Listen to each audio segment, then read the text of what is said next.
ആണെങ്കിലും സീരിയലാണെങ്കിലും ഒക്കെ ഇങ്ങനെ ഈ ഒരു ഇതിന്റെ പേരിൽ പല സ്ഥലത്തും എന്നെ ഒഴിവാക്കിയിട്ടുണ്ട്. ജയിലിൽ കിടന്ന ആളെയൊക്കെയാണ് സീരിയൽ അഭിനയിപ്പിക്കുന്നത്. ആ ഒരു ടോക്ക് വരെ ഇതൊക്കെ ഞാൻ ഓൾറെഡി കേൾക്കുന്ന കാര്യം, എനിക്ക് തെളിവുണ്ട്. കാരണം ഇത് മറ്റുള്ളവർ പറഞ്ഞല്ല, ഞാൻ കേട്ടോണ്ടിരിക്കുന്ന. അപ്പൊ അങ്ങനെ ഒത്തിരി സ്ഥലങ്ങളിൽ എന്നെ ഒഴിവാക്കിയിട്ടുണ്ട്. അപ്പൊ അതൊക്കെ ശരിക്കും ഭയങ്കര പെയിൻഫുൾ ആയിരുന്നു എന്നെ സംബന്ധിച്ച്.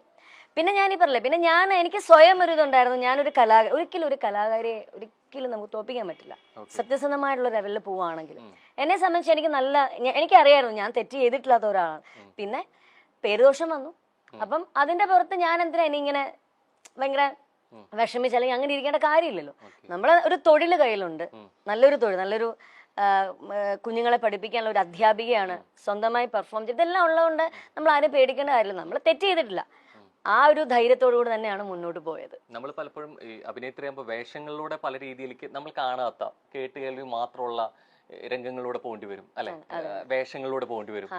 പക്ഷെ ഒരു ജയിൽ ജീവിതം എന്നുള്ളത് നമ്മൾ വിദൂര സാധ്യതയിൽ പോലും ഒരിക്കൽ പോലും കാണാത്തതാണ്, അല്ലെ? നമ്മൾ സിനിമയിലൂടെ മാത്രം, പക്ഷെ വേഷങ്ങളിലൂടെ മാത്രമേ സാധ്യത. അവിടെ വരുന്നത് ഇതിങ്ങനെ ജീവിച്ചു തീർക്കണു. നമ്മൾ കണ്ട സിനിമയിലോ അല്ലെങ്കിൽ നമ്മൾ കേട്ടതല്ല, അതിന് അപ്പുറത്തേക്കൊരു നമ്മൾ സിനിമയിൽ കാണുന്ന ഒരു ഇതേ അല്ല ആക്ച്വലി. അങ്ങനെയുള്ള ഒന്നും ഇല്ല സിനിമയിൽ നമ്മൾ കാണുന്ന. അവരെ ബുദ്ധിമുട്ടില്ല. നമ്മളിപ്പോ സിനിമയിൽ കാണുമ്പോൾ അവരെ അടിക്കുന്നു, ഇടിക്കുന്നു, അങ്ങനെ ഇങ്ങനെ ഭയങ്കര ബുദ്ധിമുട്ടുള്ള അനുഭവം. പക്ഷെ ഇത് അങ്ങനത്തെ ഉള്ള ഇതൊന്നും ഉണ്ടായിരുന്നില്ല ജയിലിൽ. പിന്നെ എന്താണ്, നമുക്ക് പലതരത്തിലുള്ള സ്വഭാവമുള്ള പലതരത്തിലുള്ള ആൾക്കാരെ അവിടെ കാണാൻ പറ്റി. എന്നെ സംബന്ധിച്ച് കാണാൻ പറ്റി. പിന്നെ പലരുടെ വിഷമങ്ങൾ അതിനകത്ത് നമ്മള് നേരിട്ട് കണ്ടു. 49 ദിവസം ജയിലിലായിരുന്നു. ഒന്നുമില്ല, പരിഗണന ഒന്നും ഉണ്ടായിരുന്നില്ല. എല്ലാവരെയും പോലെ തന്നെ നമ്മൾ താഴെ പായലും അതുപോലൊക്കെ തന്നെ എല്ലാവർക്കും ഉള്ള അതേ പരിഗണന തന്നെ നമുക്കും ഉണ്ടായിരുന്നുള്ളൂ. പിന്നെ ഞാൻ പറയില്ലേ, കുറേ അവിടെയുള്ള എൻ്റെ കൂടെ തന്നെ, പിന്നെ എനിക്കൊരു ചെറിയത് ഉണ്ടായിരുന്നു വെച്ചാൽ എൻ്റെ കൂടെ ഒരാളെ ഉണ്ടായിരുന്നുള്ളൂ. ഒരുപാട് പേർക്കൊപ്പം അല്ലായിരുന്നു ഞാൻ ഉണ്ടായിരുന്നത്. അപ്പം എൻ്റെ കൂടെ ഒരു അമ്മ ഉണ്ടായിരുന്നു, ഒരു പ്രായമുള്ള ഒരു അമ്മയായിരുന്നു. അപ്പൊ ആ അമ്മയായിരുന്നു എൻ്റെ കൂടെ ഉണ്ടായിരുന്നു. പക്ഷെ അവരുടെ ജീവിത അനുഭവങ്ങളൊക്കെ കേൾക്കുമ്പോൾ ഒന്നും സംഭവിച്ചിട്ടില്ല. അതുപോലത്തെ ഒരു ഇതായിരുന്നു എൻ്റെ കൂടെ. അപ്പം കാരണം അവരുടെ വെറുതെ എന്തോ ഒരു ഇതുപോലെ ഒരു അലിഗേഷന്റെ പുറത്ത് അവര് ജയിലിൽ വന്നതാ. എന്നിട്ട് അവർക്ക് ജാമ്യം കിട്ടിയിട്ട് ഒരു കുറഞ്ഞത് 3-4 വർഷമായിട്ട് അമ്മ ആ ജയിലിൽ കിടക്കുക. അവരെ കിട്ടിയിട്ട്, കാരണം മോന് നാളെ വരും, മറ്റന്നാൾ വരും, ഇങ്ങനെ പ്രതീക്ഷിച്ചു കൊണ്ടുവരാൻ വരും എന്ന് പറഞ്ഞ് വിളിച്ചു പറയും. ഫോൺ വരും, അമ്മയ്ക്ക് ഫോൺ വരും, ഞാൻ ഇങ്ങനെ വരും, അമ്മ നാളെ വരും. അങ്ങനെ ഇവരിങ്ങനെ പ്രതീക്ഷിച്ചില്ല. 3 വർഷമായി. ഞാൻ ജയിലിൽ നിന്ന് ഞാൻ ഇറങ്ങുമ്പോഴും എന്നോട് പറഞ്ഞിട്ട്, മോളെ നാളെ വരും കേട്ടോ, എന്റെ മോൻ വിളിക്കാൻ വരും. അതൊക്കെ ഭയങ്കര നമുക്ക് സഹിക്കാൻ പറ്റില്ല. കാരണം ഇങ്ങനെ പ്രതീക്ഷിച്ചിരിക്കുക. പക്ഷെ അവർക്ക് വേണ്ട, ആ അമ്മ അവർക്ക് വേണ്ട. ഇല്ലെങ്കിൽ പിന്നെ ഇത്രയും നാളായിട്ട് എന്തുകൊണ്ടാണ് അത് അമ്മ അറിയുന്നില്ല. അങ്ങനെ ഉള്ള കുറെ പേരുണ്ട് അവിടെ. അപ്രതീക്ഷിതമാണ് എങ്കിൽ പോലും നമ്മൾ ചിലപ്പോൾ പറയും ഇത് കഴിഞ്ഞിട്ട് ഞാൻ അതിൽ ഉൾക്കൊണ്ട് അല്ലെങ്കിൽ പഠിച്ചൊരു പാഠമുണ്ടെന്നുള്ളത്. ശരിക്കും ഈ 49 ദിവസം എന്നുള്ളത് ഇപ്പൊ ഭയങ്കര കൂളായിട്ട് പറയുന്നുണ്ടെങ്കിൽ പോലും അന്ന് വല്ലാതെ തളർന്നു പോയിട്ടുണ്ടെന്നുള്ള കാര്യത്തിൽ ഒരു സംശയവും ഇല്ല, അല്ലെ? അതിൽ നിന്ന് ഉൾക്കൊണ്ടത് എന്തായിരുന്നു ശരിക്കും ഉൾക്കൊണ്ട പാഠം? അല്ലെങ്കിൽ അതിൽ ഉൾക്കൊണ്ട പാഠം ഇതായിരുന്നു, നമ്മള് ഈ പറഞ്ഞ പോലെ എന്നെ സംബന്ധിച്ച് ഓരോരുത്തർക്ക് ഓരോ രീതിയിലല്ല. എന്നെ സംബന്ധിച്ച് ഞാൻ പഠിച്ചൊരു പാഠം എന്ന് വെച്ചാൽ ഈ പറഞ്ഞ നമ്മൾ അധികം ആരെയും വിശ്വസിക്കരുത്. പിന്നെ രണ്ടാമത്, നമ്മള് തെറ്റ് ചെയ്തിട്ടില്ലെങ്കിൽ നമ്മൾ ഒന്നും പേടിക്കേണ്ടതല്ല, ദൈവം നമ്മുടെ കൂടെ ഉണ്ട്, നമ്മൾ മുന്നോട്ട് പോവാം. അതാണ് ഞാൻ പഠിച്ചൊരു പാഠം. ശരിക്കും ഈ കർമ്മ എന്നൊന്നുണ്ട് എന്ന് പറയും, അല്ലെ? ശരിക്കും നമുക്കൊപ്പം ചെയ്തവരില്ലെങ്കിൽ അങ്ങനെ ചെയ്തവർക്ക് തിരിച്ച് വരും എന്നുള്ളത്. ഈ ഒറ്റപ്പെടുത്തിയവരൊക്കെ പിന്നീട് വന്നു, ഇപ്പോഴും വരുന്നുണ്ട്. ഞാൻ സംസാരിക്കുന്നുണ്ട്. ഈ ജയിലിൽ പോകുന്ന സമയങ്ങളിൽ എന്റെ ഫാമിലിയിലുള്ളവർ തന്നെ, ഞാൻ പറഞ്ഞില്ല എനിക്ക് ഇത്ര കുറച്ച് പേരെ ഉണ്ടായിരുന്നുള്ളൂ, എനിക്ക് ആ ഒരു പ്രശ്നം. എന്റെ കുടുംബക്കാരും ഉണ്ടായിരുന്നില്ല ആ സമയത്ത്. പക്ഷെ ആ സമയത്ത് ഈ അറസ്റ്റ് ചെയ്യുന്ന ആർക്കും പ്രതീക്ഷയില്ലാത്തൊരു കാര്യമാണ് ഈ ഒരു കേസിൽ. കാരണം എന്റെ കൂടെ എന്റെ പിന്നെ വീടിന്റെ ഫ്രണ്ടിൽ തന്നെ മീഡിയാസ് മൊത്തം ഉണ്ടായിരുന്നു ഈ സമയത്ത്.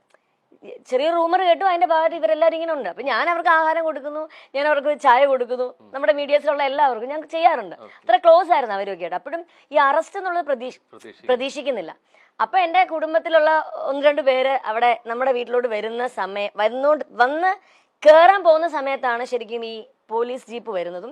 എല്ലാം പെട്ടെന്നായിരുന്നല്ലോ, വരുന്നു, വിളിക്കുന്നു, പോകുന്നു, ഇങ്ങനെ ആയിരുന്നു. അപ്പം ഇവര് വന്ന് കയറിയവര് ഇത് കണ്ട് പേടിച്ചിട്ട് അവിടെ ഉള്ള, അതും പറഞ്ഞത് മീഡിയാസിനോട് തന്നെ പറഞ്ഞു. അയ്യോ ഫാമിലിയാന്ന് അവരോട് പറഞ്ഞു ഞങ്ങളെയും. അപ്പോഴാണ് പറയുന്നത് ഇങ്ങനെ പോലീസൊക്കെ ഉണ്ടെന്ന് പറഞ്ഞപ്പോഴത്തേക്കും അയ്യോ എന്നാൽ ഞങ്ങളെയും കൂടെ അറസ്റ്റ് ചെയ്യുമെന്ന് പറഞ്ഞ് ഈ വന്ന കുടുംബക്കാര് തന്നെ തിരിച്ചങ്ങ് പോയി. അങ്ങനെ കുടുംബക്കാര് തന്നെ ഈ സമയത്ത് ആരും ഉണ്ടായിരുന്നില്ല. ഞാനും എൻ്റെ അമ്മയും, ഞാൻ ജയിലിൽ പോയ സമയത്ത് അമ്മയും അമ്മൂമ്മയും അമ്മയുടെ ആങ്ങളെയും മാത്രമേ ഉണ്ടായിരുന്നുള്ളൂ. പിന്നെ ഈ പേരൻസും ഇടയ്ക്കിടയ്ക്ക് വരുമായിരുന്നു. 2 ദിവസം കൂടുമ്പോൾ അവരെ അമ്മയുടെ അടുത്ത് വരുമായിരുന്നു സംസാരിക്കാനും ഒക്കെ ആയിട്ട്. അല്ല ഒരൊറ്റ കുടുംബക്കാരുണ്ടായിരുന്നില്ല. പക്ഷെ ഇപ്പൊ ജയിലൊക്കെ നിന്ന് ഇറങ്ങി വന്ന് സ്കൂളുകളിലൊക്കെ ക്ലാസ് എടുക്കാൻ പോയി പ്രോഗ്രാംസ് ഒക്കെ ചെയ്യാൻ തുടങ്ങി. കുറച്ചും കൂടെ പഴയതിലും എനിക്ക് തോന്നുന്നു കുറച്ചും കൂടെ ഒന്ന് ആക്റ്റീവായിട്ട് വന്നപ്പോൾ ഈ പേടിച്ച് വന്നവരൊക്കെ ഇപ്പൊ തിരിച്ചു വരുന്നുണ്ട്, സംസാരിക്കുന്നുണ്ട്. ഞാനും അതനുസരിച്ച് നമുക്കും പ്രശ്നമൊന്നുമില്ല, നമ്മൾ സംസാരിക്കുന്നു, അങ്ങനെ പോകുന്നു. ഇപ്പൊ മനസ്സിലായി ആരൊക്കെ ഉണ്ടായിരുന്നു ഈ സമയത്ത്, ആരൊക്കെ നമ്മുടെ കൂടെ ഉണ്ടായിരുന്നു എന്നുള്ളത് നമുക്ക് മനസ്സിലായി. ഈ ഒപ്പമുള്ളവർ ആരൊക്കെ ആയിരിക്കും ഉണ്ടാവുന്ന തിരിച്ചറിയണമെങ്കിൽ നമ്മളൊരു പ്രതിസന്ധിയിലെത്തിയെങ്കിൽ മാത്രമേ അറിയാൻ പറ്റൂ. അത് കൃത്യമായിട്ട് തിരിച്ചറിഞ്ഞു. ഈ ഭയങ്കരമായിട്ട് നമ്മൾ ചിലതൊക്കെ ഉണങ്ങിപ്പോയി കഴിഞ്ഞാലും ഈ മനസ്സിൽ കേട്ട ഈ കോറൽ ഇത് ഉണങ്ങാതെ കെടുക്കുമെന്ന് പറയാറുണ്ട്. ഇല്ല, ഞാൻ ആ സമയത്ത് അങ്ങനെ അനുഭവിച്ചു. എന്റെ ഗ്രഹപ്പഴ സമയത്ത് ഞാൻ അനുഭവിച്ചു, അത് കഴിഞ്ഞു, അത്രേ ഉള്ളൂ. പിന്നെ ഞാൻ അത് ഇങ്ങനെ അങ്ങനെ ആയി, ഇനി അവർക്ക് അങ്ങനെയൊന്നുമില്ല, ഞാനത് മനസ്സിൽ നിന്ന് വിട്ടു. ഈ ടെക്നോളജി എത്ര വളരുന്നു അത്രയും നല്ലതാണെന്ന് പറയും. ഈ നാണയത്തിന്റെ ഇരുവശം പോലെ ഇത്രത്തോളം ഡെവലപ്പ് ചെയ്യുന്നതിനപ്പുറത്ത് ചില മറുവശങ്ങൾ കൂടിയുണ്ട്. അത് അറിഞ്ഞിട്ടുള്ള വ്യക്തി കൂടിയാണ് അല്ലെ. പല രീതിയിലേക്ക് എന്നുള്ള രീതിയിലേക്കാണെങ്കിൽ പോലും, ഇപ്പൊ വീഡിയോ ആണെങ്കിലും സെർച്ച് ചെയ്യണമെങ്കിൽ പോലും, മോർഫിക്കിന്റെ ആണെങ്കിൽ പോലും ബാക്ക് ടു ബാക്ക് എങ്ങനെയാണ് ഇത്രത്തോളം പ്രശ്നങ്ങൾ തരണേ ദൈവമേ എന്നത് എവിടെയൊക്കെ നമ്മൾ മനസ്സുകൊണ്ട് ഉള്ളൊരു ചോദിക്കും. ശരിക്കും പറഞ്ഞാൽ ഞാൻ ഇതുപോലെ എന്റെ ഒരു ജീവിതം തന്നെ വേണമെങ്കിൽ ഒരു ബുക്കാക്കാം.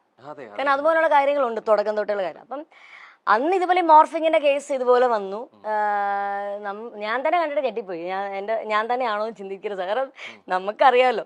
അപ്പം അതിങ്ങനെ വന്നു. ഈ പറഞ്ഞ പോലെ എന്നെ പക്ഷെ ആരും വിളിച്ച് ചോദിക്കാല് ഇങ്ങനെ അങ്ങനെയൊന്നും ആരും എന്നെ ചോദിക്കുകയോ ഒന്നും ചെയ്തിട്ടില്ല. ഞാനിങ്ങനെ ഒരാൾ പറഞ്ഞറിഞ്ഞു, ഞാനത് കണ്ടു, ഓക്കെ, എന്റെ അല്ല, വിട്ടു. ഈ പല ആക്ടേഴ്സിന്റെ ആണെങ്കിൽ പോലും ഇതുപോലെ വരുന്നുണ്ട്.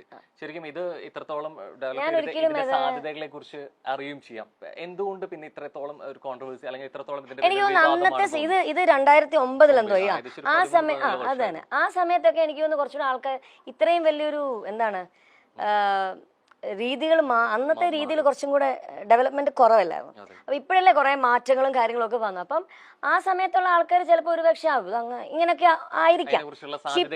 ഇപ്പം അങ്ങനെ വന്നു കഴിഞ്ഞാൽ എല്ലാവർക്കും അറിയാം ഇതിങ്ങനത്തെ, അല്ലെങ്കിൽ ചിലത് കാണുമ്പോ ചിലപ്പോ ആയിരിക്കാം, നമുക്കറിയില്ല. പക്ഷെ എന്നാലും നമുക്ക് കാണുമ്പോ അറിയാം ഇത് ഇപ്പോഴത്തെ ആൾക്കാർക്ക് മനസ്സിലാവും. ഈ പലപ്പോഴും നമ്മൾ കുറെ കാര്യങ്ങൾ അറിയുന്നതും അല്ലെങ്കിൽ അപ്ഡേറ്റഡ് ആവുന്നതും ഡിജിറ്റൽ പ്ലാറ്റ്ഫോമിലൂടെയാണ്. നവമാധ്യമങ്ങൾക്ക് അതിനുള്ള പങ്ക് വളരെ വലുതാണ്.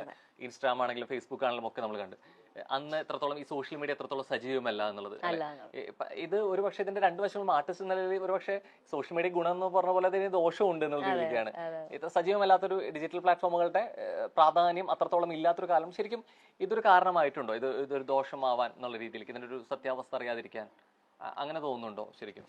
ശരിക്കും ഇപ്പം ഇൻസ്റ്റാഗ്രാം, ഫേസ്ബുക്ക് ഇതെല്ലാം ഉണ്ടല്ലോ ഇപ്പം എനിക്ക് തോന്നുന്നു കുറച്ചും കൂടെ ആൾക്കാർക്ക് മറ്റേ പണ്ടത്തെ എന്റെ ഒരു കാഴ്ചപ്പാട്ടില് അന്നത്തെ ആൾക്കാർക്ക് അത്രയും കാര്യങ്ങൾ അത്ര വ്യക്തമാകുന്ന ഒരു സാഹചര്യം ഉണ്ടായിട്ടില്ല എന്നുള്ളതാണ് എനിക്ക് തോന്നിയിട്ടുള്ളത്.